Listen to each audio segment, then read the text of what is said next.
Optimal minimalism. At this altitude, I can run flat out for a half mile before my hands start shaking. Can I answer your personal question? Now would seem an appropriate time. What if I did the opposite? I'm a cybernetic organism, living tissue over metal endoskeleton. Ferriss Show. This episode is brought to you by Peloton. And I'd heard about Peloton over and over again, but I ended up getting a Peloton bike and the whole system after I saw my buddy Kevin Rose. I've known him forever, some of you know, and he showed up at my gate at my house a while back, and he looked fantastic. And I asked him, I said, dude, you look great. What the hell have you been up to? Because he's always doing a weird diet or another, but it only lasts like a week or two. So he always regresses to the mean after like 75 beers. And he said, I've been doing Peloton 5 days a week. Now that caught my attention because Kevin does nothing 5 days a week. And you know I love you, Kevin. But it really piqued my curiosity. Ended up getting a system, and it's become an integral part of my week. I love it, and I really didn't expect to love it at all because I find cycling really boring usually. But Peloton is an indoor cycling bike that brings live studio classes right into your home. You don't have to worry about fitting classes into your schedule or making it to a studio with some type of commute, etc. New classes are added every day, and this includes options led by elite New York City instructors in your own living room. You can even live stream studio classes taught by the world's best instructors or find your own favorite class on demand. And in fact, Kevin and I rarely do live classes, and you can compete with your friends, which is also fun. Kevin, I'm coming after you. But we usually just use classes on demand. I really like Matt Wilpers and his high-intensity training sessions that are shorter, like 20 minutes. And I think Kevin's favorite is Alex, and everyone seems to have their favorite instructor, or you can select by music, duration, and so on. Each Peloton bike includes a 22-inch HD touchscreen, performance tracking metrics. I think that, along with the real-time leaderboard, are the main reasons that this caught my attention when cycling never had caught my attention before. It's really pretty stunning what they've done with the user interface to keep your attention. The belt drive is quiet, and it's smaller than you would expect, so it can fit in a living room or an office. I actually have it in a large closet, believe it or not, and it fits with no problem. So Peloton is offering all of you guys, listeners of the Tim Ferriss Show, a special offer, and it is actually special. Visit One Peloton, that's OnePeloton, onepeloton.com, and enter the code TIM, all caps, TIM, at checkout to receive $100 off accessories with your Peloton bike purchase. Now, you might say, meh, accessories? Wait, I don't need fancy towels or whatever other supplemental bits and pieces. No, the shoes you need. You need the clip-in shoes, and those are in the accessory category. So this $100 off is a very legit $100 off. So if you want to get in your workouts, if you want a convenient and really entertaining way to do high-intensity interval training or anything else, or you just want to get a fantastic gift for someone, check out Peloton. OnePeloton.com and enter the code TIM. Again, that's OnePeloton.com and enter the code TIM at checkout to receive $100 off any accessories, including the shoes that you will want to get. Check it out, OnePeloton.com, code TIM. This episode is brought to you by 99 Designs. I've used 99 Designs for ages, since even before podcasting was a thing. And I've used them for all sorts of graphic design needs. They are fast and they are convenient. So whether you need a logo, website, book cover, or anything else, I've done competitions, for instance, for book covers related to the 4-Hour Body. 99 Designs makes great design accessible to everyone, and it makes the process so much easier. And I used them recently for artwork and illustrations inside of my Tao of Seneca set of books. So this is a collection of Stoic writing and modern interviews and so on. So for the Tao of Seneca, I decided to use their one-to-one project service. In this case, you invite a specific designer to your project, agree on a price, and then work together until you're satisfied. And the artwork just blew my mind. You have to check it out. I kid you not. So you can check out some of the artwork from Tao of Seneca, as well as some artwork and logos and so on that your fellow listeners have had made, at 99designs.com/Tim. That's 99designs.com/Tim. I really suggest you check it out. And right now, you guys can receive a free $99 upgrade on your first project. This gets you, I think, 130% more submissions. So people who want to work with you and give you first drafts of what you're looking for. To access your free design, please visit 99designs.com/Tim and click the link on the landing page. That's 99designs.com/Tim.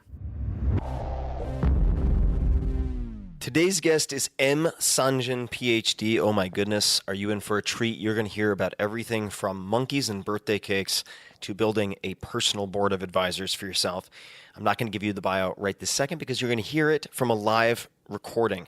The live recording was taken at 6th and I, very famous historic location in Washington, D.C., 6thandI.org. You can check them out, where I interviewed two different people in separate sessions. Steve Case, the co-founder of AOL and known for many other things, and then M. Sanjayan, who you are going to hear from next. Enjoy.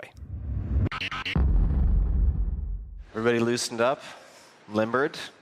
All right, let's just jump right into it. So this is going to be fun. I've been looking forward to this, trying to make this happen, hoping to make this happen, and here we are. So let me just jump right into it. Our next guest is M. Sanjayan, PhD, a global conservation scientist specializing in how nature preserves and enhances human life. He serves as Conservation International's Chief Executive Officer. We have met before, and we'll get into that. Sanjayan joined CI in 2014 as Executive Vice President and Senior Scientist and has led several key divisions, I'm just underscoring that for you guys, including oceans, science, development, brand and communications, and strategic priorities. That sounds like a lot. Sanjayan holds a doctorate from the University of California, Santa Cruz, and his peer-reviewed scientific work has been published in journals including Science, Nature, and Conservation Biology. He is a visiting researcher at UCLA and a distinguished professor of practice at Arizona State University. Raised in Southeast Asia and Africa, Sanjayan's background and expertise provided a unique lens for hosting and co-hosting a range of documentaries for PBS, BBC, Discovery, and Showtime. Most recently, he hosted the University of California and Vox Media's Climate Lab series. Sanjayan is a Disney Nature Ambassador, a Cato Fellow at the Aspen Institute, and a member of the National Geographic Society Explorers Council. He posts frequently from his expeditions at M. Sanjayan. That's Sanjayan on Twitter. Please welcome to the stage, M. Sanjayan. Hi, man. Wow, welcome. All right, so I want to start with something we were discussing very briefly before we get up here, and I said, wait, don't tell me. I want to hear the story, but let's save it. What is your full birth name? So this is on? No. Audio, microphone check. Hello. There we go. Okay. Can you guys hear me? Okay. First of all, Tim called me up yesterday when I was in Botswana, getting on a flight, 22 hours to get here, and said, hey, are you in DC? Because I'm going to be there. And I'm like, yeah, but I'm not just arriving, but that day. And he's like, well, I'm there for 24 hours, but hey, I'd love to see you. Do you want to come to this thing? Oh, by the way, do you want to be on stage? And I'm not very good at saying no, which we'll get to, having listened to this last podcast about saying no to things. But I feel so much better today because I realize it isn't a last-minute invitation because he did the same thing to Steve Case. I'm really good about it. Okay, so I'm a Tamil. I'm from Sri Lanka, and some of us are just given one name. So on my birth certificate, it just says Sanjayan. But my dad's name, which I use as a last name, like from my American passport, is Muthulingam. And I don't use it much for two reasons. I've actually never, one reason is the obvious one, because if someone said Dr. Muthulingam, it'd be my dad who would look, not me. So I don't associate it distinctly with myself. That's the reason I've told everyone. The reason I don't tend to use it, I've never ever told this to anyone, at least not in a public audience, is that when I came to America, people have this obsession about what your name means. They always ask you, like, oh, wow, cool name. What does that name mean? Like, I don't go around going, like, Michael, what does your name mean? And I just like, I'm an angel, or like, it doesn't come up. But they do tend to ask that of foreigners for some reason. And the problem is, this name Muthulingam quite literally means giant pearl penis. And until I was like a junior, I was deeply like conscious of that, and I would never say it. And then one day in a bar, somehow it kind of blurted out, and the reaction I got was, really? And so then it became not a problem anymore, sort of thing. That sounds like a last name meeting. I would shout from the rooftops. So you know what lingam is, right? You guys are like look it up, like lingam. That's like, a phallic representation. So it's like penis. It's the same thing. And muthu means pearl. It's actually mother of pearl. So yeah, that's exactly. It's like the Hope Diamond of penises. Yeah, I know. It can be the best fantastic. last name ever. I know. Or adopted last name. Yeah. Well, there we go. Yeah. So I think the most logical segue here is to ask you about bullying during your childhood. We've suffered, many of us, through bullying, and I want to talk about a monkey who stole your birthday cake. How do you know that? Can you explain what the hell is going on here? Could you please explain monkey birthday cake story? Well, I'll do that very quickly because that actually comes to one of your questions that you ask people, which is about a strange habit. So one of my strange habits, or unusual habit, is that I like to do something new, something I've never done before. I like to try it on my birthday. And that's a tradition. It's been everything from like writing poetry to learning how to snowboard when I was 45 to fly fishing to learning to bake a beef Wellington, right? So it could be anything, but I've never done it before. And I did this, I instituted this as a practice about 15 years ago because I would always get very depressed on my birthday. Because what happened on my birthday was that this is a long story, I have to do it very short, so very quick version is... No quick version. It doesn't have to be short. So we're 5 years old. We just moved from Sri Lanka to Sierra Leone, West Africa. And not just in town, we were like in the bush, in the country, like way out there. And my mother, amazingly, so in Sri Lanka, I was like a little prince. I had these amazing cakes, like, battleship cake, entire zoo cake. I mean, it was like that kind of cake. And then we went to Sierra Leone, and my mother, and we had to sort of flee Sri Lanka in the middle of the night, because of troubles in the country. And my mom actually packed, which is amazing, I think back on it, like a pound of flour and like icing sugar. Because we came to Sierra Leone on December 4th, and my birthday was on December 26th, and she knew this. And so out there in the middle of the jungle, she baked me a cake. It was the simple little round cake with chocolate frosting, which is like the simplest frosting you can get, right? Basically, you can make it almost anywhere. And I didn't like it, so I was crying, I was weeping, I was unhappy about it. My mother eventually got tired. She said, like, that's it, here's the cake, put it on the table. She goes in to take a bath, and I kind of stop crying as you do when you're 5 and no one's watching, and I walk into the living room, and out of the corner of my eye, I catch a glimpse of something, and I turn and look, and there's a monkey. And the monkey is holding my cake like this. And the monkey looks at me, and I look at the monkey. We're both like, ah! The monkey's like, and then it jumps on the windowsill and flees. It like goes, gone. And I go screaming in, my cake, my mommy, my cake. Like that kind of thing. My mom comes out, she's like worried, petrified. She'd only been in the country for a few days. At that point, like 22 days, shaking me. She's like, are you okay, are you okay? Like, the cake. She goes to the window. She goes no cake there. She goes to the window, and our house is on stilts to avoid flooding in the rainforest. And she looks down, and the cake is down there.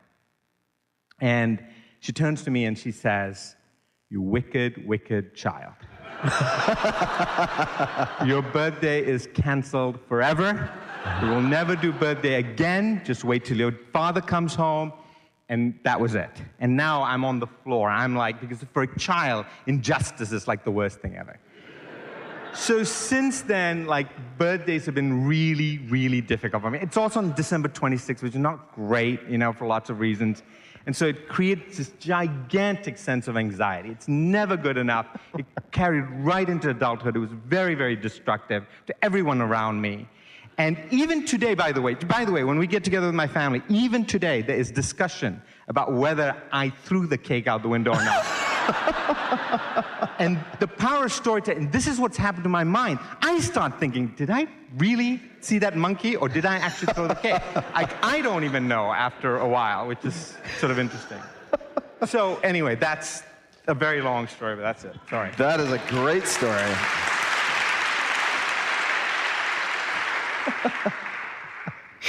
I want to hear the monkey's version of that story. At some point, I'll track that monkey down. That'll be a really awkward podcast. How did your parents or how did your family end up going to Sierra Leone, of all places?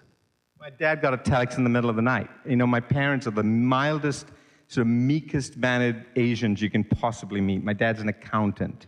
And, you know, he never, like, even now when I travel, no matter in Botswana or Namibia or Indonesia or Colorado, Aspen, the same advice. Don't talk to strangers. Be careful what you eat. You know, it's the same kind of like meek, careful advice. But they had this one gigantic moment of courage, which I still don't understand, because even today it would be a massive deal to do. But these Asians who never have left the country decided to pick up their 5-year-old and 1-year-old, and over a weekend decide that the country was getting politically really bad, and with 2 suitcases and only the jewelry my mother had, just left. And the only place my dad had a job offer was in Sierra Leone as an accountant for a forestry company. Later on, his career just took off and he did great, but it just was this unbelievable thing. And not just the capital, not Freetown. Like, this is like where Ebola was, like, recently, right? I mean, this is where there's a 30-year civil war in Sierra Leone. We didn't just go to the capital. We went 200 miles in the interior and lived in, like, a treehouse with quite literally monkeys, obviously, around us. And I don't get that. I still ask them then. They're like, yeah, you know, it's just sort of typical, like, we didn't have a choice, you know? We just get, just like the 2 lotteries you win, you know, the parents you have, that's one lottery. You don't get picked that. I won that one. And the country of your birth is your second lottery. I sort of snuck into that one. But those are the 2 things. And Steve's completely right. You know, all of the other things in your life tend not to matter as much as those 2 lotteries that you get. So let's talk about the factors, or maybe if you could describe for us how you ended up in science and then conservation. Yeah, sure. Look, I always loved nature. I loved animals. I think all kids love nature and love things that move. And as you get older, it kind of gets beaten out of you, right? You just get stopped encouraging to do that. But my parents just let me do that because it's the only thing that was sort of around me. And I fooled them for a long time, thinking I was sort of in pre-med, and kind of went further and further into that sort of realm, until eventually, very late in my sort of had my master's and just getting into my PhD, I sort of realized that there's actually a career that was actually open to Asians in thinking about the environment and thinking about conservation and thinking about actually saving the planet. That you could actually do that respectably so for most of your life and be okay with it. It took a lot of convincing for that bigger family to sort of get that. You know, once I got my PhD, I tell a story. I went back to Sri Lanka, and my grandmother, I overheard her telling her friend who's like across the wall, like kind of leans over, and they have this conversation. My grandson is back. He's a doctor now, but not the kind who saves people. And my grandma, she had to add that, right? And I started thinking about it, and I'm like, really, isn't that what we're actually trying to do? Because ultimately, it's all connected. You know, people need nature to thrive. And that is one virtuous cycle. But it was a fooling game, and I bet many, many people who follow their quote-unquote passion, you know, sort of try to find their way, do a lot of sort of fooling around, and fooling of other people, fooling of social circles. I was just lucky enough that there was enough there, and I finally realized that I could actually do this.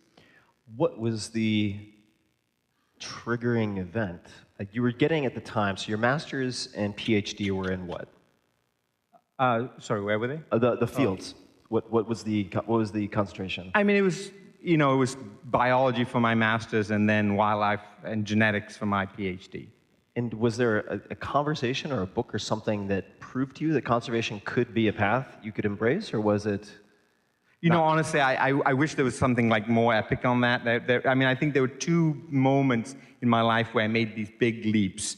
The first was coming to America, deciding that I wanted to be here for like graduate school or like for my higher education. And that was because of Bruce Springsteen. Kid you not.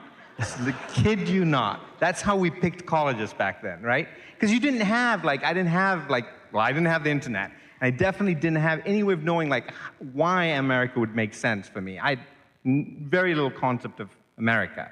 But someone gave me that Nebraska album. And I remember looking at the cover of that album, and something about that cover and something about the songs in that and the last song on that album, and it just made you want to think of sort of endless possibilities and sort of wide open spaces. And I always felt confined in my life, confined by society or by whatever. I was always a stranger in a strange land, no matter where we moved, because we moved around a lot throughout Africa and sometimes into Asia. And I just felt that that was a big leap, like taking this sort of bet to come to America. And then the second one, I think, had more to do with, I had an amazing advisor, a guy named Michael Soule, who was like the father of conservation biology. He coined that word, and he put it on the map. And, 20 years ago, he was the guy. And I was lucky enough to work with him. I just cold called him and sort of pestered him until he took me on as a student. And I think that made me realize there was a path there. So you mentioned this professor. Could you remind me of his last name, the pronunciation? Soule, S-O-U-L-E with a... Now, I've read that he told you your job as a graduate student was to train yourself as a critical thinker. I believe, maybe that's the internet lying to me again, but... No, so what was true was so I was eager to save things. You thought that that's what you did. And, I wanted to go save wildlife. And he said, no, right now your job is to just do a really good piece of science. It's actually good advice. Do a really hard piece of work so that you'd own it and you'd know that once in your life you could do that, and there's time enough later to save things. He tells me now that he might not have said that advice today, but at that time it made an impression on me, and that's sort of what I did. Why wouldn't he give that advice today? Did he explain? I think he is so distraught about what has happened in the last 20 or 30 years to our planet. And so am I. And I think we all are really impatient. And I keep waiting for other people to see something that I have seen, and very, very few people around me somehow seem to have that gene turned on. And I think that impatience is what sort of makes us sometimes be irrational, but other times just feel desperate. So the intention, just to take a step back so you guys have the meta context here. What are we doing? No. What are we doing? That's the question of the evening. So initially I was like, what would be really fun is to have Steve Case come up, who's in the book, and ask him questions that aren't in the book. And then to have someone, you, come up and ask the questions that are in the book. But then, of course, we got the birthday cake and the monkey, and we're off on a completely different landscape. So I'm going to bounce around between questions that I'm dying to ask, but then the questions that I feel like would be fun to sprinkle throughout. So there's going to be very little connective tissue. It's going to be like the worst edited movie you've ever seen. What purchase of $100 or less has most positively impacted your life in recent memory? That's a really hard question for me because I don't buy a lot of stuff. I'm a total snob when it comes to the stuff I own. And the reason for that is because I travel incessantly. And when I travel, I just have one bag and I have to take it. So everything I own has to do double duty. And so I'm very, very, very picky about either simplifying or just taking exactly what I like. So I can't think of something really easy that comes to mind under $100 that I could just name. Icebreaker underwear. So Icebreaker is a great company. They produce amazing stuff all out of merino wool. Merino wool, yeah. A New Zealand-based company. I think you and I both know the founder, and Jeremy Moon. And I like his personal ethos, and his stuff works. I don't get paid by this company or anything like that. But that's probably the last under $100 purchase I made that I love. Do you have a go-to bag? You mentioned you have one bag. Have you vetted a lot of bags? Yeah. So I used to love this Victorinox bag. They don't make it anymore. See, the problem with it just kills you, right? Like, it really kills you. Like, you just figure out that there's something that works really well, and then they go and change it. Like shoes, like athletic shoes, oh my God, do they change it? And there's a whole race to change it fast. So this is really a hard question because I now use a Toomey bag. And I like it because I like the 4 wheels. I also like the sturdiness of that bag. It's heavy. That's the downside on it. All right. But I'm getting older, so I can't really carry things on my back anymore. So I need a very the specific 4-wheel Toomey bag. Do you have a protocol for surviving or maintaining your sanity and health for really long flights? Like that flight from Botswana where I ambushed you with this invitation. Is there anything special you do? I mean, I know friends who carry saline misters for their noses or wrap their heads in all sorts of weird contraptions to block out sound and light, or do you just go out and you're done? No, I try to be like as comfortable as I possibly can during the flight. I mean, it's just the usual stuff. I try to get myself on the new time zone fast. I'm very strategic about when I drink coffee or anything like coffee or tea, very strategic about the timing on that. I tend to fast a little bit on flights. I don't eat a lot just because I can catch up later, and it always makes me feel a little better. I guess that's sort of it. Like sometimes you get, like it depends. It really, like I did this flight, and I'll be absolutely honest with you. I fly so much that sometimes I'm flying in business class, especially very, very long flights when I have to like land there and get into meetings. Sometimes I fly in economy. I did this very long flight from Sydney to Johannesburg. And I'm in the back of an old 747, middle seat, with these two very nice but large Samoan gentlemen on either side of me, who, as the plane hadn't even really taken off, they both fell asleep, and their hands kept falling into my lap. Big, like, boom, like this. And I had to like lift and put it, and then like and then, that kind of flight, you just have to just completely do this mind shift. So what you do, so I stripped all my stuff off, got really like into like my, my jeans and a t-shirt, sort of curled up, made my little space, and then started playing this game. So all you have to do is think about what worst form of transportation you could be stuck in that moment. So you just have to think, well, this could be, Mombasa to, like Kampala, truck ride right now in the back of like a local bus. And you'd like, oh my God, this would be so much better than that. Like I can like order food and I can get drinks, and I mean like you got just infinitely better. So that's the trick. Like I once had to spend an entire month in a very small cabin on a boat. No windows, it's a research vessel. I'm stuck in there with another roommate, tiny, for a month. And we had food, literally cans of food under our bed. That's how small the whole. But I kept thinking, this is like a sleeper suite on Singapore Airlines, like $20,000 ticket right now, because I can sleep, there's a shower, like I can walk around, and it just makes you feel so much better. So that's the trick with distance. Anytime there's space constraint, just think of what's worse and then just mind shift. It works. No, it sounds like a fantastic trick. I'm still thinking about the thick Samoan hands landing in your lap. If you were to, we were talking about one of your mentors and the advice he gave you. If you were to have the opportunity to teach, say, give you 3 options: a 9th grade class, college freshman class, or college senior class. You choose one of those 3, and to teach a seminar or class of your choosing. What age would you choose, and what would you teach? You have a semester. So tell me again how old people are at 9th grade, because I didn't go to school. 9th grade's 14, 15, I would say. 14 probably. I'd probably teach that freshman seminar class. Freshman college. Freshman college. Because I think I have relatable experiences that I can translate to that group, and it's still early enough for their trajectory to make a big difference. So that's probably why I'd pick that group. And what would I teach? Yeah, what would the class be? And it doesn't have to be, there's no prereq, there's no... It'd be like how to get shit done. Or like... This is a good subject. It's like so much stuff that we learned in college is wasted. Like, you just think about the vast amounts of stuff that they taught us that we never, ever actually use. Like that, so I would love to, look, I would probably teach a class, like being really honest, because I do teach at university, so it'd probably be something about biology and something about the environment, right?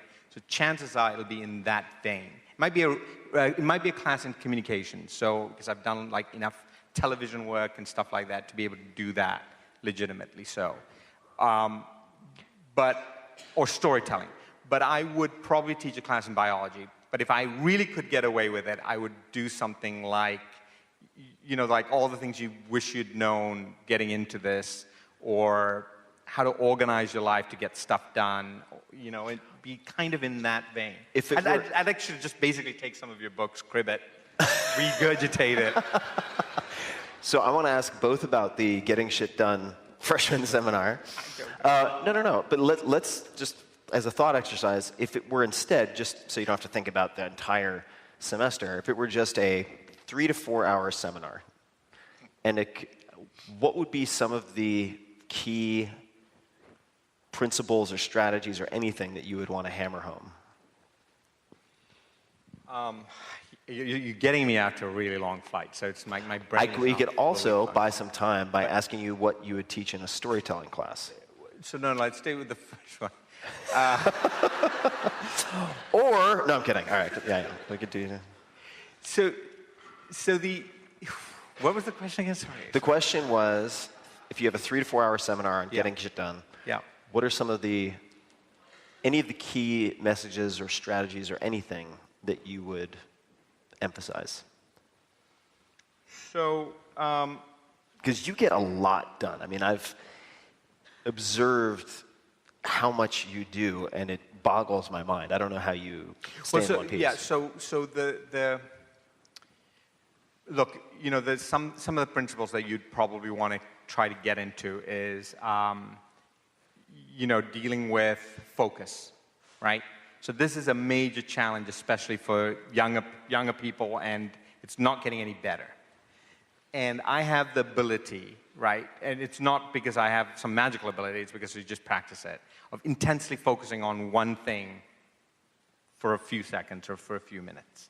And I think that ability to intensely focus on something and not be distracted from anything else is a very useful habit to have. And so I'm very good at like when you're one-on-one, you can be one-on-one, you can be very focused. I think that's true for storytelling. I think that's true for really getting information out of people. And I think helping people focusing on one thing and then switching to another, so it's a serial focus, is a very, very useful practice. I think that, you know, we waste enormous amounts of time pretending to work. And we can just sort of get rid of that whole thing. I think we're not honest with ourselves about what we're really good at and what we're not good at. And in a very early success to life is being absolutely, brutally honest at what you're not good at. And you can compensate for it to some ways. But just don't, like you ask people, so what do you think you're good at? And they'll sort of tell you their resume or they'll recite you that sort of, and that's not particularly useful. I'll tell them about the things that I wish I had done. I think every student that going through should take a class in ethics. I think every student going through should take a class on communications and storytelling.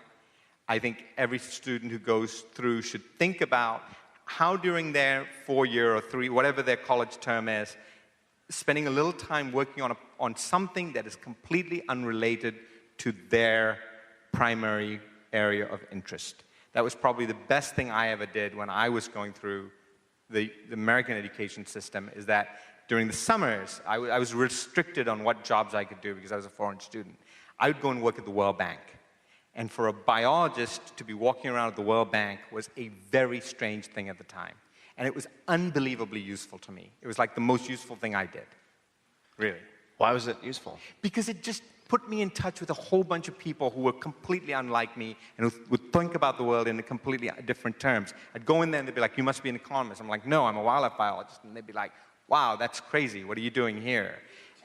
But I just started realizing how they worked and how a whole different set of rules applied and how a whole nother institution was working on problems, and it just opened my eyes. It just opened the easiest thing would have been for me to go work for a nonprofit, like the one I work for now, like Conservation International, the Nature Conservancy. I didn't do that.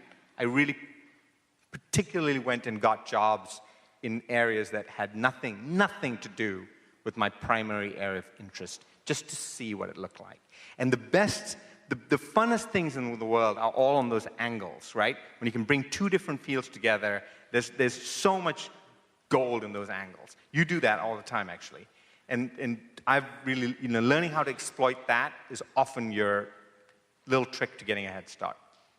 It makes me think also of career advice that I've heard from both Scott Adams, creator of Dilbert, and also Mark Andreessen, in different senses, but they've said, this is more Scott Adams in his writing, that there are different ways to quote-unquote succeed. One is you can try to be, say, top 1% of 1%, like a Michael Jordan, in one skill. That's really, really, really, really difficult. The other approach is that you could be, say, in the top 10% in two typically uncombined areas. Amazing. Right? So you have Scott Adams, who would say himself, he's not the best artist, he's not the best comedian, but he's unusually good at combining both of those things. And in the world of business, it could be, say, a JD plus computer science or softer skills. And I've heard Warren Buffett talk about his best ever investment being, I believe it was Toastmasters or some equivalent public speaking course. Because you layer that on top of almost anything, and it automatically puts you in a position to have a really unfair advantage. So storytelling, you were kind enough, we were trading some notes before this, and you mentioned storytelling. So this is one thing I highlighted of notes that you sent to me, which was storytelling is one way to rule the world. And another friend of mine who's been on the podcast, Chris Sacca, who's just an incredible investor, hilarious guy, but he originally trained to be a lawyer, and he was beaten soundly at one point by this guy who got up after Chris had presented all of his spreadsheets and all the data, and some guy got up, I think it was in Arkansas or Texas or somewhere, and he was like, well, you can't lead a horse to water or something. He just started speaking in like 5 or 6 different parables and completely kicked Chris's ass. And so Chris concluded that stories beat spreadsheets. How have you developed your ability to tell stories, or how would you recommend people develop perhaps books, tools, practices, the ability to tell better stories? Because I think it's, as you've said, so powerful. Right. So I really agree with what you just said, and I think storytelling is one really powerful way to kind of rule the world. And a lot of people that we kind of look up to and think about, like, from Einstein to Elon Musk to Steve Jobs, they were really powerful storytellers in their own way, right? So they had this ability through words or through images to really convince you that you could do something that no one else could think about, and that just that mind shift that they created propelled you along with their vision, and all of a sudden you were doing it. So, and you can absolutely learn those skills. You can actually get better at it. So when I was in high school, I was painfully shy. Like painfully shy. I wore very thick glasses, had long hair. I did get beaten up all the time. I went to school, for my high school, I went to school that was like Hogwarts without any of the magic. Just imagine that. And it was tough. But I had a break, and the break was, this is such a funny break. So I was sent to boarding school in England, this was in England, for a year. And the break was that we had a debate team, which is quite good, and it would go up against like Eton and all the other schools like that. And the kid who was supposed to be like the main kid for this debate team, got ill. And they suggested that I fill that role. And I did. And I really had to, the first time I did this, they make fun of my accent because I had a bit of an accent. I didn't actually have much of an accent, but in their minds, I had a very strong Asian accent. And what I did was I started the debate with that very, very strong, I just overemphasized. Everyone laughed at me. I laughed at myself. I got over it, and I moved on. That's not a big deal to do today, but when you're 14 or 15, it feels big and scary and really hard to do. And I realized that there was power in that. By the way, we went all the way to the finals, and this kid then got well, and then they kicked me off the team, and then this kid actually lost. I'm not saying anything here, but this is exactly what happened to my life. Like, literally, I 3 debates, 3 rounds. Like, we were doing fine. The team was doing great. Okay. He had chicken pox, and then he was out of quarantine, so he could come back on the team, and then I was off. Okay, so you can practice, you can get better. So I practice, and I think about it, and I think about how people tell stories. Even Tim, like, you look at Tim's, you open that first couple of pages, he talks that little story that he puts in there about, what he was grappling with in his college days. It immediately captivates you. You just immediately want to know more and read more, right? So there's real power there. And you can develop and get better at it. So what are some of the ways in which you can do this? So you have to be genuinely interested in the stories you're telling. Can't fake that. Like, if you're interviewing someone, you've got to be actually a fan of that person. Like, if you're not a fan of that topic or that person, or not genuinely interested, it's just not going to work, right? You got to own that story. It's got to be all you. You can't bluff a story. It can't kind of lie about it. You can learn a story and repeat someone else's story, but you really have to own it in like a deep, deep sense of it. You have to know when to stop.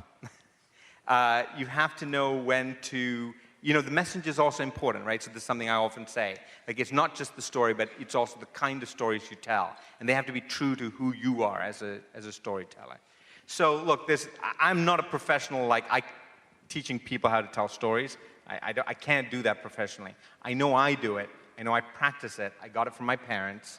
I think it's a wonderful craft to think about. Read books and figure out what piece of that is really catching your heart. It always starts with the heart. It always comes from a place of commonality and laughter and love or pain or something from the heart before you can engage the mind. And those sorts of stories always tend to win. So I want to underscore something you said, and then I want to ask about this very, very clear smirk that came on your face when you just said something a second ago. But I think the going for the heart, or noticing what captures the heart, applies to questions too. So, for instance, Cal Fussman, who was one of the main writers of the What I Learned column in Esquire for a long, long, long time, I want to say 10 plus years, interviewed Gorbachev, and all these people routinely would get told right before an interview, yeah, this hour-long interview, you now have 5 minutes. And so you would have to hook someone like Gorby into continuing to talk. And he'd think about his questions, and then he'd say, tell me about when your father left for war, and was there any particular lesson he taught you? And he would go for the emotion first, and that would then allow him to get to the headier questions later. So I think that it applies to not only the telling of stories, but the asking, the eliciting of stories. And good storytelling is that, right? So in a good story, a really phenomenal story is one where you actually are having this relationship with the audience, and it's a two-way story. When people do that magically, you're at a whole nother kind of level of it. And when you talk about how you organize your questions, it sounds just so simple, like, okay, he's got a bunch of questions, but there's so much thought going into it because you're actually engaging a story. Yeah. And you're doing it in that way so that you can get the whole thing kind of coming out, right? Yeah, absolutely. And the piece that I wanted to ask about, and maybe it was just because you enjoy smiling and do it so well, but you said you have to know when to stop, and then you had this big grin on your face. Maybe that was just me noticing something that wasn't there, but what's behind knowing when to stop? Or what's the opposite? What does that look like? Just telling a long story that goes on too long? So the best storytellers leave you wanting to hear more. The best comedians just absolutely leave you wanting to hear more. There's a real art to that. You can't give it all away. You have to leave the audience saying, I wanted to hear, tell me more. And that's really important about knowing when to be able to stop. And you can over-explain things many, many ways. And I'm really inarticulate today, by the way, so I'm apologizing a little bit for that. But that's a really important skill to know. When does that story end? And don't bury the punchline. like so many times, it's like there's a whole wind-up where I'm going to tell you now a story about a monkey that stole my... Don't do that. Just go right into it. Like, because you have them at the first minute. And then every minute after that, you're going to start losing audience share. So you want to get it fast and get right into it as fast as you can. So I want to talk about... By the way, can I tell you one thing about that? Because I was just thinking Yes, about this, of course. Stuff. So, when I was talking about the message and the message about owning a story, go do this when you get a chance, when you get home. You know that song, Respect, R-E-S-P-C-T? You know that song, right? Yeah. So who sang that? Aretha Franklin. Everyone knows Aretha Franklin. Or everyone can like hum it right now. If I played it to you, you'd know it in a heartbeat. But she's not the one who's actually first sang it. It's actually done by Otis Redding. Same words, same song, very different meaning. The song is really like exact opposite of what Aretha makes that song to be. Otis Redding's song is like, I'm working all day, woman, and I'm like putting food on the table for you, and like when I fucking come home, I'm so sorry I said that. No. I think it's in his song. When I come home, all I want is just like some goddamn respect. Right? That's his song. Never made it big, but Otis Redding was a big singer by then. It's a decent song, decent blues song. She owned it. She completely, same words, but just the way she put that story together, her complete ownership of it, and who would forget her spelling of that, just makes her the one who remembers it. And later on in life, Otis actually sort of kind of complained slightly about her, like taking the song and making it so huge that no one remembers that he's the one who recorded it and sang it and performed it for at least 2 years before she came along. So just, you want to see two stories, same story, told in different ways, listen to those two songs. That's amazing. I had no idea. I want to talk about some of the stories, and stories may not be the right word, but narratives that have stuck with you.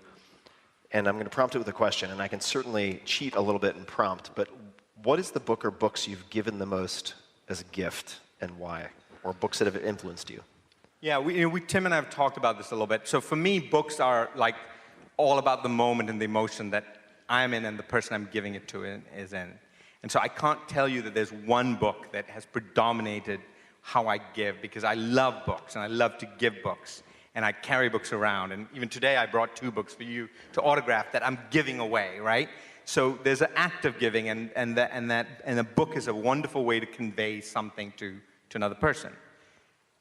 Books that I've loved giving away, Norman Maclean's River Runs Through It. I read that book in so many different ways, in so many pieces. It totally influenced my life in terms of fly fishing and finding sort of magic in words and that quiet space.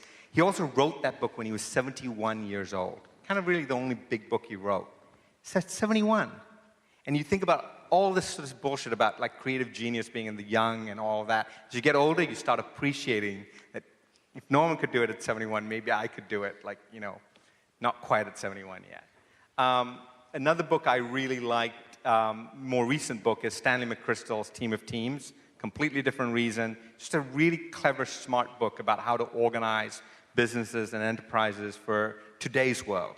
And he takes his sort of experience from the army in Afghanistan and sort of, and brings it over to sort of to your life or my life and makes it kind of relevant and meaningful. I found it very influential.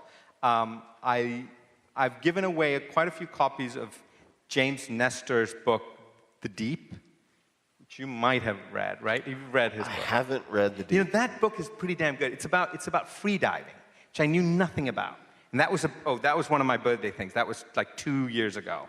So I thought, I'll try this free diving thing because I read Nestor's book. And it's amazing. The physiology of the human body and what it can do is amazing. So I read this book. It's about free diving, a very scary, very sort of, can be a very dangerous sport, but also an amazing sport because it completely changes the way you think about your body and what you're capable of. And I thought, right, this book inspired me. I'm going to go try and take a lesson in free diving. So I went to Hawaii around my birthday, and I took a lesson from a very, very good, you want to do this with someone very, very good, and I did. And this woman, Shelley Eisenberg, who was my teacher for the day, basically, look, this is what she did. Within 3 hours, I could hold my breath for like maybe 45 seconds, maybe a minute, like if I tried. within 3 hours, just by doing exercises with me, she had me at 2 minutes, 10 seconds. That floored me. It'd be like saying, how fast can you run? I'd be like, okay, I can do like a 9-minute mile. And you saying, well, give me 3 hours and I'll get you down to like a 6-minute. Like, you just couldn't do that. And that floored me.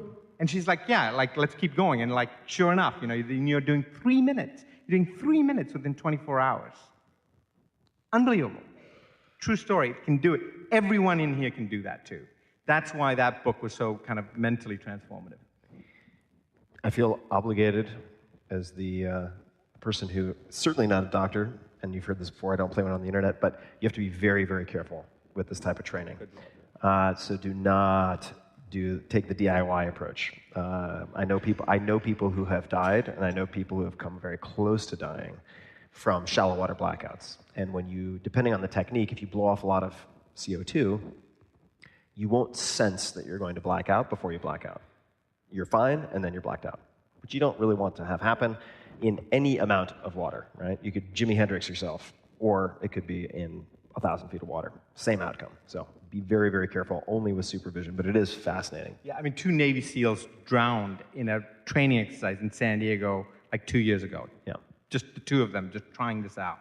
And breaking the rules about the number one thing with this is, which is like, you're doing it with a buddy who can do this better than you can. And she goes, and you definitely want to do this. And that's why I didn't just try this. Yeah. I read his book, then I went and got like one of the best teachers, and I spent time with her. And that's why I think it's amazing. Billboards, let's talk about them. If you could have a giant billboard anywhere with anything on it, billboard, Right. with a message that you would get out to millions or billions of people, what would it say and why? I'm going to take an easy one out. I'm going to use one of the slogans that we at Conservation International use in some ways, which I would probably say something like either people need nature. That's not obvious enough. I'd say nature's speaking. I might say nature's screaming. And I'd like to put those outside every place where there's like this quote-unquote natural disaster, which is usually a human disaster that was exacerbated by just not listening to nature. That's what I'd do. And I'd always influenced by, like, you drive across this country, you see these signs for, like, religious purposes, right? Like, so-and-so deity will do this to you or not do this to you, if only you believe. And I always thought, well, why don't we put that same kind of effort into putting billboards up that says nature's screaming or nature's speaking, when are we going to listen? Or something like that. So that's probably what I'd put on it. So I really want to, and this isn't just professional courtesy, so we can talk about the work you're doing.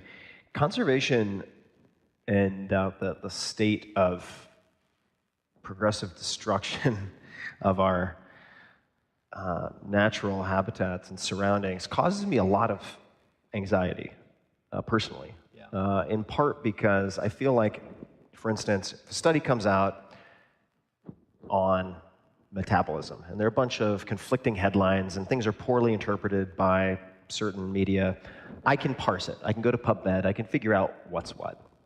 But in the world of conservation or trying to do the right thing, I sometimes feel lost in the sense that I attempt to do the right thing, what I perceive to be the right thing, and then I find out, oh shit, that type of wild-caught fish or farmed fish is exactly the opposite of what I should be doing, or whatever it might be. You're going to have a lot of people listening to this, people in this room and people on the podcast. What are some of, if people want to think more precisely about this and feel like they can take proactive steps, what are some of the most common misconceptions about conservation? Or what's a smart way to just approach thinking about it? Right. So the first thing I would say is don't let perfection and trying to find the silver bullet keep you out of the game. So we were both recently at Summit in Los Angeles, and I heard people talk about philanthropy and giving and wanting to find like the most perfect way to give. And I was sort of struck by how many people were around me all nodding, and I was just thinking to myself, like, really? Like, yeah, okay, I want to make sure my dollar goes the furthest as well. There's so many other things in life which we waste all the time, and why this one we want perfection. So, you know, when someone says to me, like, tell me the one thing I can do to change the planet, like, guess what? There isn't. So there's lots of things, and it's messy, and you're not always going to get it right. And is it better to drink out of a ceramic cup that you have to wash in hot water, or a styrofoam cup? Those are important questions for you to think about, but ultimately they shouldn't stop you from getting engaged. So the truth of the matter is very, very, very few people are actually engaged in like trying to care about the fate of our planet, the fate of where we live and our kids' lives. And I just want to get more people in it. And I think if more are in it, then absolutely we'll come up with more honed solutions. But it shouldn't stop you from getting in it. So that's like my first thing I would say. If you want to make some small changes in your life, like what you eat and how you cook it makes a huge difference. Like it's probably the one thing that you could do. So being thoughtful, like whether it's farm court or what, I mean, that's a useful question to think about and try to get the best pathway there. And I can answer that for you. Like there's like Seafood Watch that the Monterey Bay Aquarium puts out, gives you a reasonable pathway. But how you cook and how you waste food, like wasting food, is a big, big deal. Like your energy output on those is like completely outweighs what car you drive or anything like that, right? So that's just something simple you can do.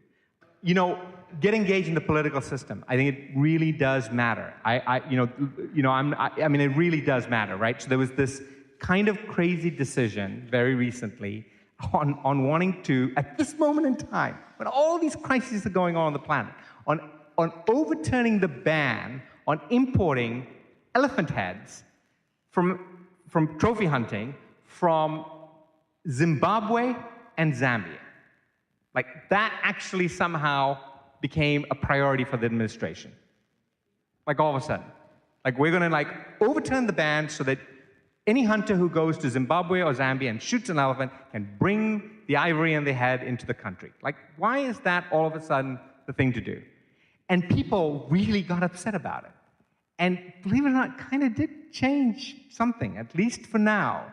There's been a reversal of that decision. So the administration has decided to wait on that for a while. So make your voices heard. It's important that you make your voices heard, and don't sit this out. Are there any other resources that you would suggest people look to, like Seafood Watch, or any other websites where people could find simple things they might not think of, like the slower shipping,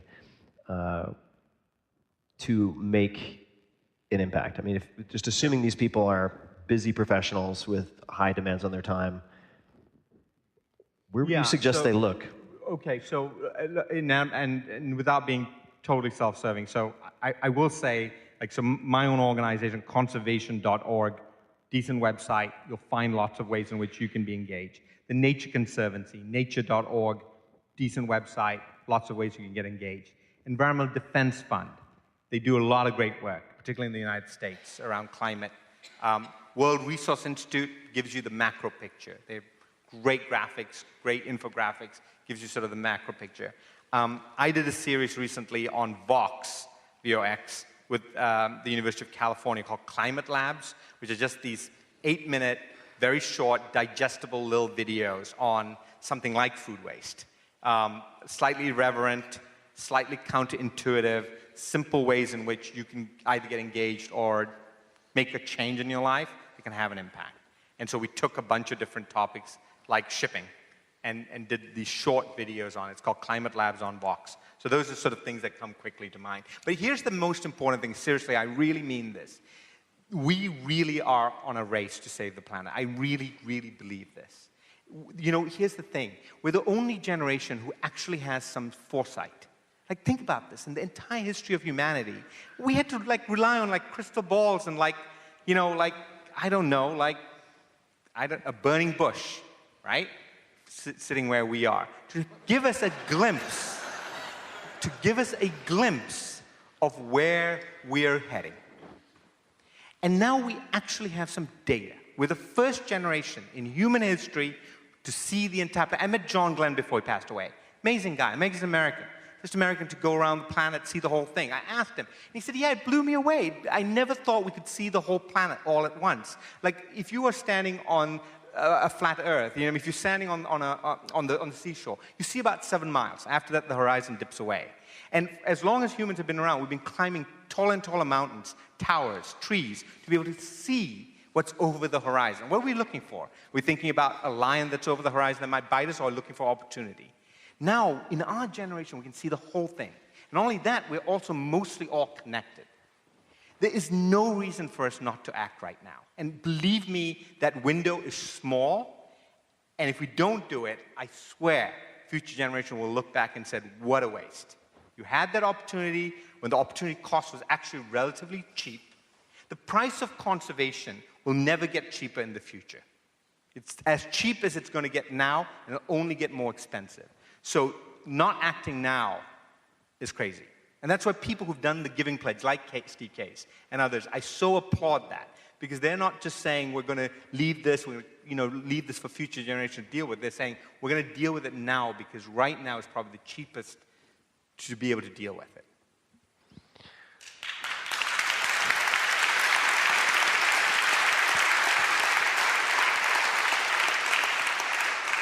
So I'll ask just a few more questions, and then we'll do some audience, and then we'll all head off to tequila shots, whatever comes next. But I really want to ask you what you've found helpful for training humans to think more long-term. Because it strikes me that if you look at history, and you don't have to go very far back, but you certainly could, that we've evolved for millions of years effectively to survive until puberty, have sex, and procreate. Yeah.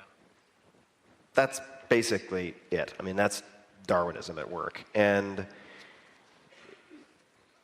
people will act in their intensely,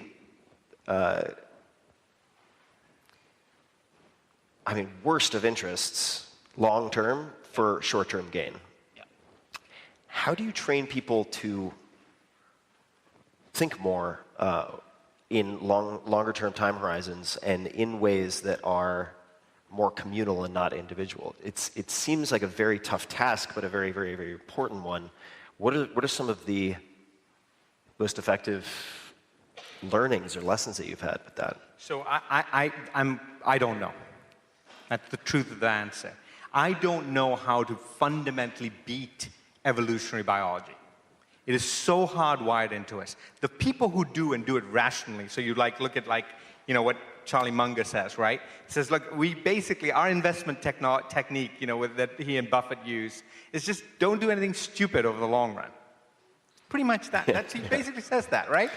It's surprisingly simple, but incredibly hard to follow. Yeah. Incredibly hard to follow. And the people who do it tend to be sort of investors and others who sort of faithfully follow a system. But even they get spooked, as we've seen many, many times over, right? So it's very difficult to beat it. So I'm not trying to do that. I'm just trying to figure out how I can make you changing your life for the betterment of the planet in your own enlightened self-interest.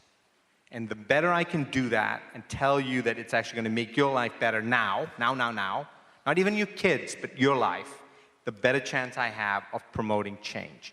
The interesting thing is it doesn't have to be rational, because we do so many things that are completely irrational.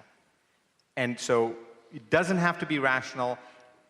It can be very emotional, and it has to be about your own enlightened self-interest. It can't be about the future. So I think at some point we'll have to do a round two, but... Look, that's just I'm stuck. And any help you have and want to throw it my way, or our way, we'll take it. But I'm actually stuck, because I know much better communicators than I am, and far smarter people than I am in my field, who are basically stuck as well. Well, to that point, I mean, my next question is going to be, what ask would you have of people listening? Is there anything that you're looking for? Any particular type of help? Or just next steps that you would like to see people take? Because you can have a lot of people listening, people in all different walks of life, different sectors, every possible place imaginable. What would you like them to do or consider? So the most important thing you could do for me or for us or for this cause is to be a messenger. It really is quite simply that, because the people who are more likely to listen are people like yourselves. They're more likely to listen to that message coming from you than if it came from me. And that's really so I strongly believe in that, right? So the messenger matters as much as the message. You can reach audiences that I could never reach. So being that messenger to carry that message into your community, into your church, your synagogue, your place of worship, your school, your community, your family, is far, far more useful than me trying to just get my voice to be bigger and bigger and bigger. Thank you. And where can people say hello to you on social or learn more about what you're up to? Is Twitter the best place? I'm sorry? Is Twitter the best place for people? Twitter is a good place. Facebook is also really good because it allows a longer conversation to sort of occur. So, I can easily be found as M. Sanjayan, and so I'm on Facebook, and that's a good place to also engage. I mean, Twitter is fine too. Mm-hmm. And then conservation.org. Yeah, and conservation.org. So I think our website and our social media platform is a great place to engage. Perfect. So particularly for a DC audience, but I think also for a global audience. So this is I think a good place to grab just a few questions, and then we can close up and have some tequila. Give George Clooney a few $100 million more.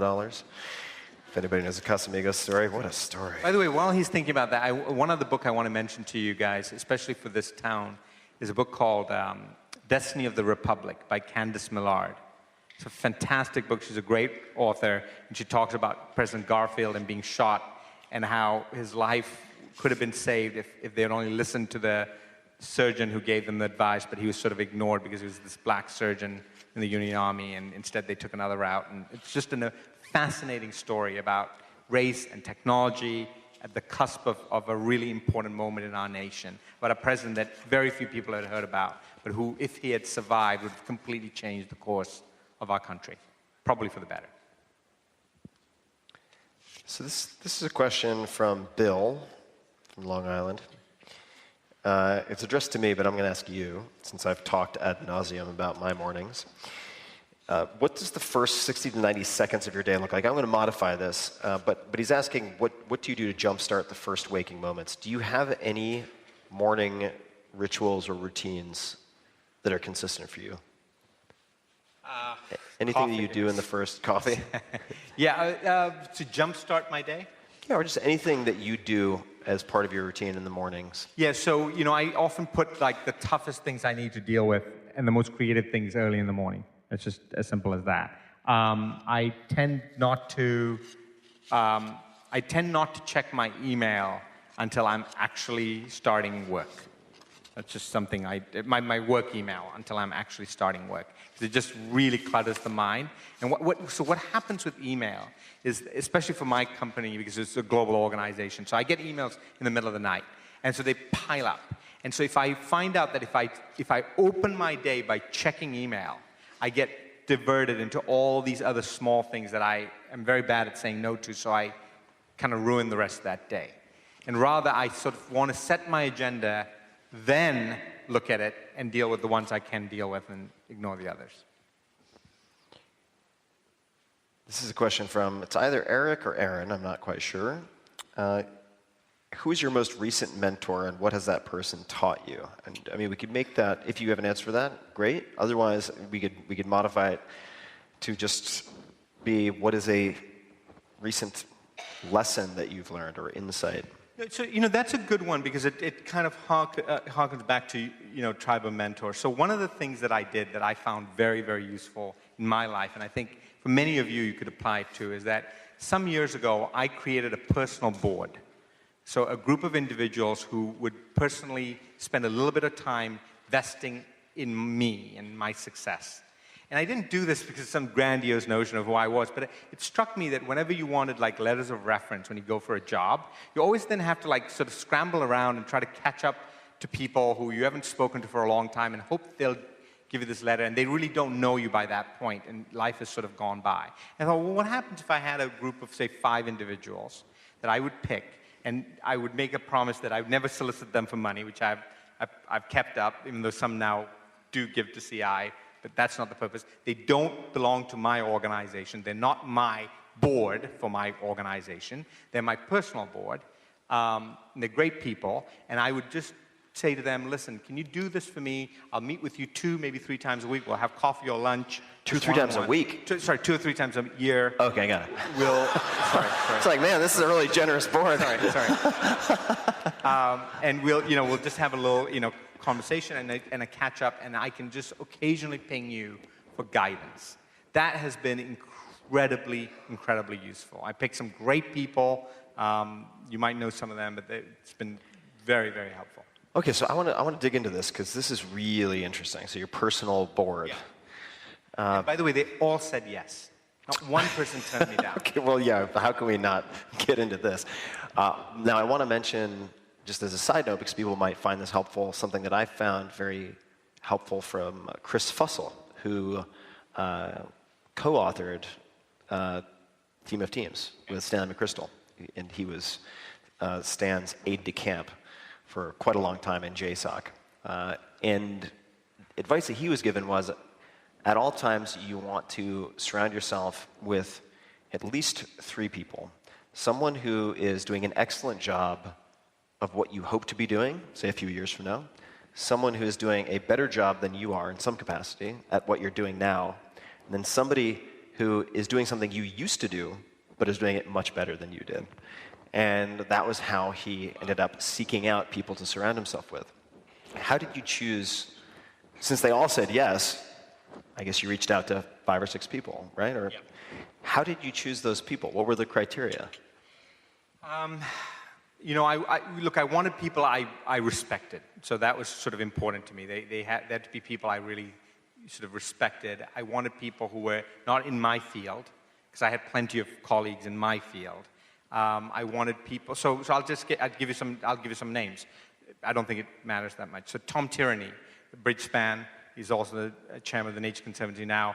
Really smart guy. He kind of gets how businesses should organize. He sort of just this. He coached me on how to get the CEO job for Conservation International, and the tips he gave me were incredibly valuable, like incredible. I never realized that you could actually coach your way into a job, and that guy really helped me do that. So that was one. Paula Kerger, she's the president of PBS. Amazing woman, very unusual. She was a development staff, so she asked people for money, and then rose through the ranks and ended up running PBS. She also is across the road from my office, so it's kind of easy to sometimes see her. Really smart, very thoughtful, wonderfully kind, generous person. A guy named Seth Nyman, Crosspoint Venture Partners. It's one of his companies, also a race car driver. That guy interviews CEOs for a living. So his whole job is about interviewing CEOs and deciding which ones he wants to bet on as a venture capital guy. Really useful for me as I'm thinking about what qualities and attributes I want to strengthen, as a CEO. So I sort of looked at it that way as I created, sort of this group of folks who could sort of help and guide. Were they people you'd had contact with before? Or? Yeah. No. They were all people who had somehow been in my orbit. And then I thought, well, let's just try to make this formal in some way. And let's just see if they would agree to do this. And they all said, yeah, and 1 or 2 of them said, yes, so long as you do that to me in return, which was a very nice, flattering thing. I'm sure it doesn't work that way, but that's been very useful. And believe me, I did end up using that board when I went through the CEO search. So 150 days ago, our founder, who'd been running Conservation International for 30 years, stepped down, and I became the CEO. And last year, the board went through a very challenging process of trying to decide who the next CEO and what the next leadership team would look like. And it's a very scary moment for an organization because over half of the CEOs who come in after a founder fail. And actually, if you want to get the job, you want to be the one in waiting. Like, seriously, that's what typically happens. New CEO comes in, they fail, and either the old CEO comes back or the person in waiting kind of gets the role and then runs it. So it's fraught with challenges and dangers all over the place. And I really didn't think I would get it. I thought there was a chance I would get it, but I was really worried about it for lots of reasons, including my color, to be absolutely honest. And these groups of this mentoring group, honest to God, coached me. Them and a couple of other people really helped coach me through this. Can you share any of the advice? Yeah, that one they really gave you? simple one. So this is such an amazing thing, and I've applied for other jobs before, like kind of like the CEO or top-level person job, and not got that. 3 times in the past I've been rejected for that. Get very close, and then somehow either they talk me out of it or I get rejected. Here's what I was doing. So they would ask me, so tell me about this. So why do you want this job? And I'd be like, well, look, I've got a good career, I don't really need this, but if it was the right thing, you kind of had this kind of long, meandering story about saying, I'm not totally vested, yeah, I could do this, but I could do lots of other things. And I actually feel that way in a lot of ways, right? So in a lot of ways, I think, I didn't start my life thinking, I want to be the CEO of Conservation International. It was never a dream, it was never a goal, never a goal. The goal was to have impact. I didn't really care how I had impact. But what these guys said to me was, one guy actually said this to me. He said, that is not the right answer. I want you to repeat after me. Say, I will walk through a wall to get this job. He said, now say it. I'm like, really? Yes, say it. So I walk through a wall. He says, now, when you go into that interview, they're going to ask you this question, and I want you to repeat this. I will walk through. So he did. First question, why do you want this job? Tell us what prepared you for this job. I said, let me make one thing clear. I will walk through a wall to get this. And they all went, great. Because guess what? Most times when you're hiring people, and I do this all the time, I hire people all the time, and I'm so amazed that I didn't listen to my own rule. You want someone who gives you the confidence that they will solve the problems that you don't want to deal with. Right? You want someone who coming in and say, you know what, I got this. You don't want someone to come in and say, I don't know if I really want it, convince me, and then start negotiating day one. You don't want to do that. It's a very, very simple rule. So whatever job you go for, start by saying, let me be clear, I really want this job. I will walk through a wall to get this job. Now let me tell you what makes me so great for this, and then just lay it out. You can negotiate later. It's a really simple one.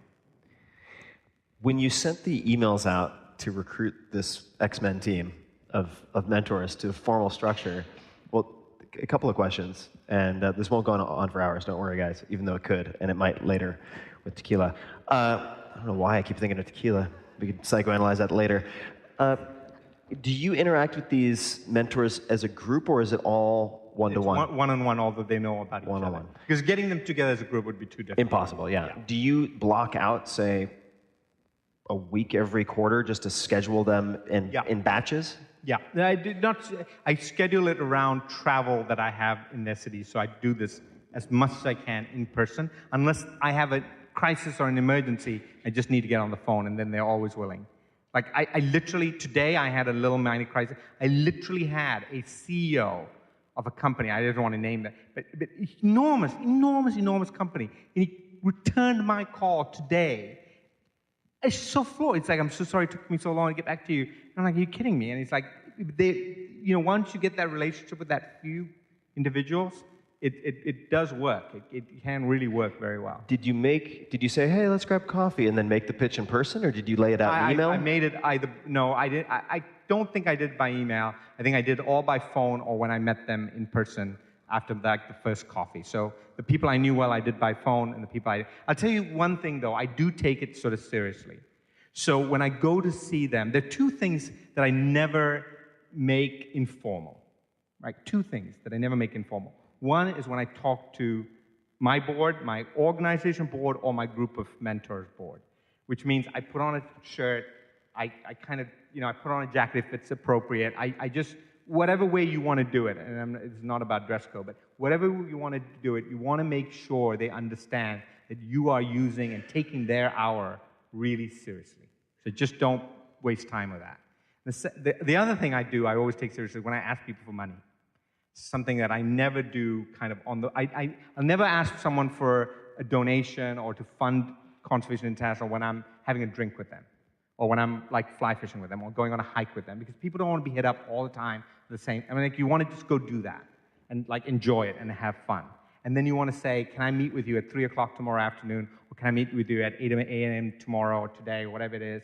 You want to just clean up, show up, and be straight about it. Okay, I said last like 2 questions, 20 questions ago. But when you're preparing for one of these meetings, Yeah. what does it look like? I mean, you have 60 minutes with such and such super hotshot. What's the format of the hour?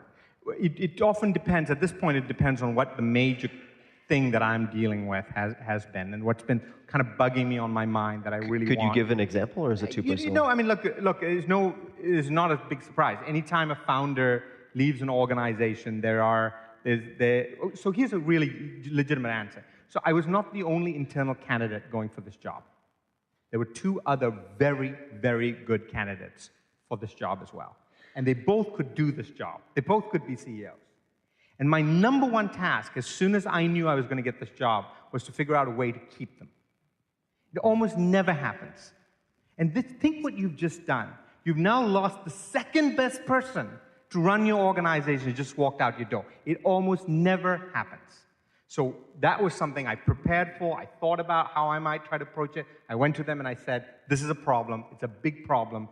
Tell me what I need to do to be able to do this. And they gave me not all of them, I mean, different people, and you got to pick and, you got to filter that advice. But the 2 individuals I went to gave me incredibly good advice that I followed to a T, and it served me well because both those individuals are incredibly valuable and still part of Contribution International. Well, on that note, I want to thank you for so much good advice. Thank you. Ladies and gentlemen, and Sanjayan. Hey guys, this is Tim again. Just a few more things before you take off. Number 1, this is 5 Bullet Friday. Do you want to get a short email from me? Would you enjoy getting a short email from me every Friday that provides a little morsel of fun before the weekend? And 5 Bullet Friday is a very short email where I share the coolest things I've found or that I've been pondering over the week. That could include favorite new albums that I've discovered. It could include gizmos and gadgets and all sorts of weird shit that I've somehow dug up in the world of the esoteric as I do. It could include favorite articles that I've read and that I've shared with my close friends, for instance. And it's very short. It's just a little tiny bite of goodness before you head off for the weekend. So if you want to receive that, check it out. Just go to 4hourworkweek.com. That's 4hourworkweek.com, all spelled out, and just drop in your email, and you will get the very next one. And if you sign up, I hope you enjoy it. This episode is brought to you by 99 Designs. I've used 99 Designs for ages, since even before podcasting was a thing. And I've used them for all sorts of graphic design needs. They are fast and they are convenient. So whether you need a logo, website, book cover, or anything else, I've done competitions, for instance, for book covers related to the 4-Hour Body. 99 Designs makes great design accessible to everyone, and it makes the process so much easier. And I used them recently for artwork and illustrations inside of my Tao of Seneca set of books. So this is a collection of Stoic writing and modern interviews and so on. So for the Tao of Seneca, I decided to use their one-to-one project service. In this case, you invite a specific designer to your project, agree on a price, and then work together until you're satisfied. And the artwork just blew my mind.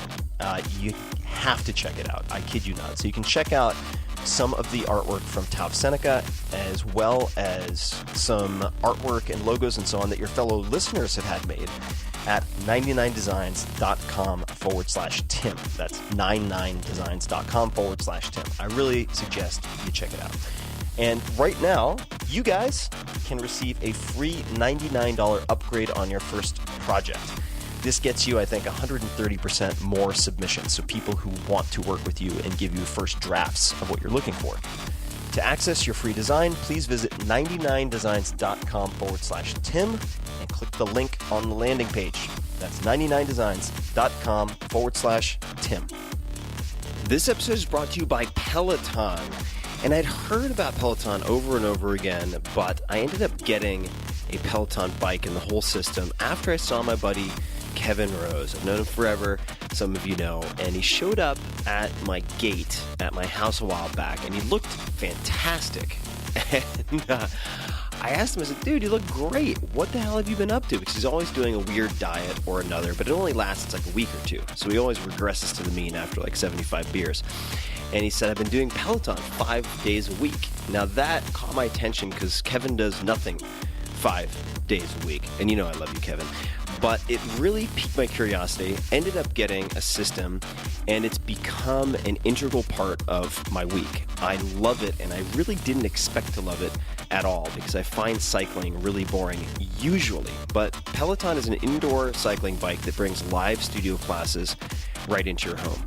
You don't have to worry about fitting classes into your schedule or making it to a studio with some type of commute, etc. New classes are added every day, and this includes options led by elite New York City instructors in your own living room. You can even live stream studio classes taught by the world's best instructors or find your own favorite class on demand. And in fact, Kevin and I rarely do live classes, and you can compete with your friends, which is also fun. Kevin, I'm coming after you. But we usually just use classes on demand. I really like Matt Wilpers and his high-intensity training sessions that are shorter, like 20 minutes. And I think Kevin's favorite is Alex, and everyone seems to have their favorite instructor, or you can select by music, duration, and so on. Each Peloton bike includes a 22-inch HD touchscreen, performance tracking metrics. I think that, along with the real-time leaderboard, are the main reasons that this caught my attention when cycling never had caught my attention before. It's really pretty stunning what they've done with the user interface to keep your attention.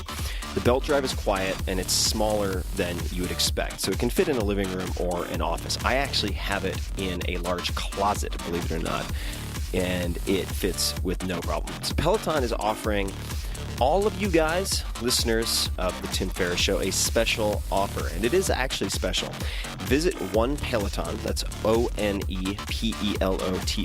onepeloton.com, and enter the code TIM, all caps, TIM, at checkout to receive $100 off accessories with your Peloton bike purchase. Now you might say, meh, accessories? Wait, I don't need fancy towels or whatever other supplemental bits and pieces. No, the shoes you need. You need the clip-in shoes, and those are in the accessory category. So this $100 off is a very legit $100 off.